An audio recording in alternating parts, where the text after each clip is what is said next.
고품격 분리수거 행동 보틀 투 보틀. 평균 사용기간 4일. 분해기간 약 450년인 플라스틱. 20세기 신의 선물이었지만 21세기 현재에는 지구의 골칫거리가 되고 말았습니다. 2020년 기준 1인당 연간 일회용 플라스틱 소비 발자국은 생수 페트병 109개, 일회용 플라스틱 컵 102개, 일회용 비닐봉투 533개, 일회용 배달용기 568개로 이 4가지 품목을 더하면 1인당 1년에 약 19kg의 플라스틱을 소비하고 있습니다. 그렇다면 매년 사용량이 점점 늘어나고 있는 페트병의 재활용은 얼마나 잘 이루어지고 있을까요? KORA 통계에 따르면 한국의 페트병 재활용률은 2021년 기준 79%라고 하는데요. 이는 전 세계적으로 봤을 때 꽤 높은 수치라고 볼 수 있습니다. 하지만 이 재활용률 통계의 상당 부분은 소각시 발생하는 열을 에너지화시키는 에너지 회수가 차지하고 있습니다. 이는 에너지 회수 기업이 재활용 기업으로 등록된 탓에 재활용률 집계에 포함되는 것입니다. 유럽이나 국제기구의 플라스틱 재활용 통계에서는 에너지화되는 폐플라스틱은 재활용으로 인정하지 않고 있습니다. 소각에서 발생하는 열을 사용한다는 점에서 사실상 소각으로 보는 것이죠. 이 부분은 우리나라 재활용률 통계가 가진 허점을 보여줍니다. 실제 전문가들이 추정하는 우리나라 플라스틱 재활용 비율은 10%대로 파악되고 있습니다. 특히 전체 페트병의 78%를 차지할 만큼 생산량이 많은 투명 페트병은 고부가 가치를 지닌 자원임에도 불구하고 제대로 된 재활용이 이루어지지 못하고 있습니다.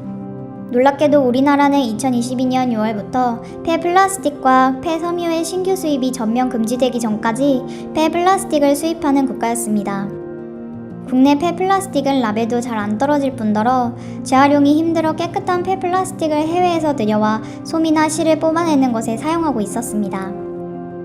요즘 우리 업체들이 투명 페트병을 재활용해서 친환경 옷을 만든다는 얘기 들어보셨을 텐데요. 쓰고 버린 페트병을 되살린다는 의미는 있지만 섬유로 만들면 다시 재활용하지 못하기 때문에 최선의 재활용 방법은 아닙니다. 플라스틱 소비 발자국. 더 이상은 곤란합니다.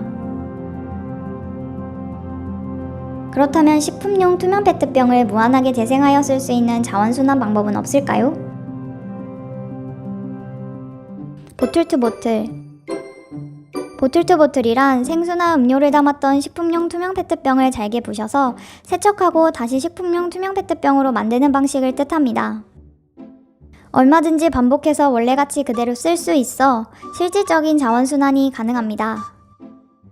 이처럼 페트병을 다시 페트병으로 순환시키는 무한반복 구조를 만들어야 쓰레기 문제가 해결될 수 있을 것입니다. 여기서 식품용 투명 페트병을 무한재생해서 사용해도 안전한가?에 대한 의문점을 가지시는 분들도 있으실 텐데요. 식품용 투명 페트병을 무한재생하기 위해서는 다른 페트병들과 별도로 분리수거하여 세척, 건조 등의 재활용 공정 및 오염물질을 제거하는 재생 공정을 거쳐야 합니다. 이때 안정성이 확인되고 기준에 적합한 경우만 재활용 원료로 사용될 수 있습니다. 식품용 투명 페트병 재활용에는 재생 방법에 따라 화학적 재생과 물리적 재생으로 나누어집니다. 화학적 재생이란 사용한 플라스틱을 화학 반응 등에 의해 원료 물질 등으로 분해하고 정제한 후 정제된 원료부터 다시 합성하여 플라스틱을 만드는 것으로 재생 과정 중 화학적 변화를 수반하게 됩니다. 물리적 재생이란 사용한 것을 분쇄, 세척, 건조 등을 거쳐 재생하는 것으로 재생 과정 중 화학적 변화 없이 물리적 형태만 변하는 것입니다. 지금까지 국내에서는 화학적 재생만 허용되어 있었지만 식약처는 2023년 1월 17일부로 국제적 추세인 탄소 중립의 실현을 위해 재활용을 확대하고자 물리적 재생 방법을 인정하기로 하였습니다.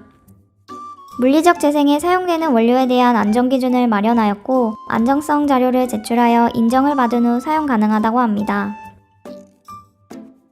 유럽이나 일본에선 보틀 투 보틀 방식을 이미 시행 중에 있다고 하네요. 보틀 투 보틀 어떻게 하면 될까? 단일 재질의 식품용 무색 투명 페트병만 모아주세요. 기존에는 무색 페트와 일반 플라스틱의 구분이 명확하지 않았지만 2024년부터는 생수, 음료, 식품을 담았던 용기만 무색 페트로 명시되고 화학 제품을 담았던 투명 페트병은 플라스틱이 명시된 파란색 도안을 사용한다고 하니 헷갈리지 않겠죠? 식품용으로 재활용 가능한 무색 투명 페트병에는 생수 페트병, 음료수 페트병, 투명 우유 페트병, 투명 막걸리 페트병 등이 있습니다.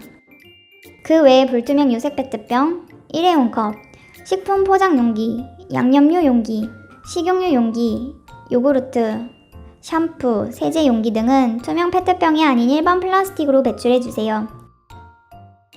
식품용 투명 페트병 이렇게 분리 배출하세요. 1. 내용물을 비운다. 2. 라벨을 깨끗이 뜯는다. 3. 찌그러뜨린 다음 뚜껑을 닫는다. 4.